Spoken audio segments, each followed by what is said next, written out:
Let me just move on quickly to talk about the chief economist at the African Development Bank, Kevin Urama. Today outlined the activities of the Pan-African DFI at a virtual press briefing. Dr. Urama was speaking alongside Vincent Mehile, the Secretary General of the AFDB Group, and that's preparatory to the organization's annual meetings due at the end of May in Nairobi, Kenya. Let's take a listen.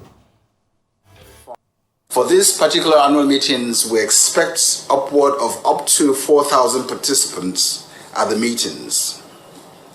Now, I would like to go over in terms of the date and the venue of the meeting. From the 27th to the 31st of May this year, the 59th session of the Board of Governors of the Bank and the 50th session of the Board of Governors of the Fund will be held jointly at the Kenyatta International Convention Center in Nairobi, Kenya.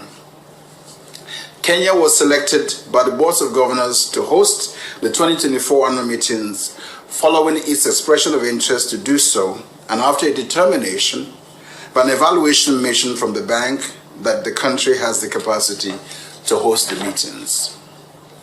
You may want to know what are the objectives of the annual meetings. The annual meetings are primarily a statutory event of the bank group. During the meetings, the Boards of Governors, as the heads decision-making and oversight organs of the bank and the fund, will review the annual report on the finances, operations, and other activities of the bank and the fund during the preceding financial year. The governors will then adopt resolutions on key decisions and conclusions of the annual meetings.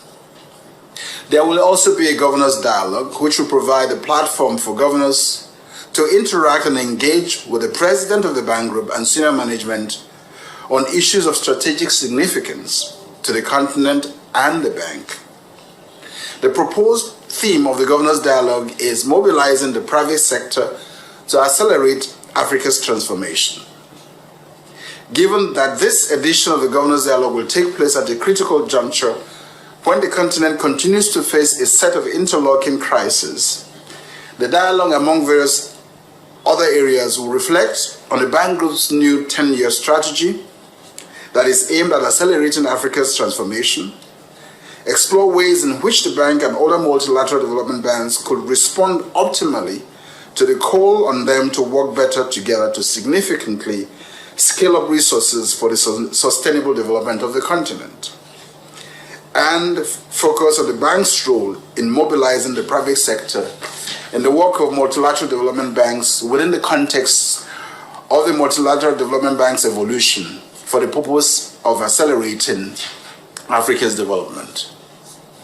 One notable thing about the 2024 annual meetings is that the African Development Bank turns 60 this year, which is a very significant milestone. As you may be aware, the agreement establishing the African Development Bank was signed by member states on 4 August 1963 in Khartoum, Sudan, and the agreement came into force on the 10th of September 1964. While commemoration of the 60th anniversary of the bank will be year-long, it will commence with a short event on day 3 of the annual meetings under the theme, The African Development Bank, 60 Years of Making a Difference. Other events whose details will be announced to the public in due course are planned across the continent in the course of the year, culminating in the actual anniversary date. You may want to find out what the theme of the annual meetings this year is. The theme for the annual meetings this year is Africa's transformation, the African Development Bank, and the reform of the global financial architecture. And this theme is set against the realization that despite a sustained economic growth over 2 decades, Africa's economic transformation remains quite incomplete. In addition to the statutory dimension of the annual meetings that I have just highlighted, the bank will organize a series of knowledge events under the both theme that I have indicated.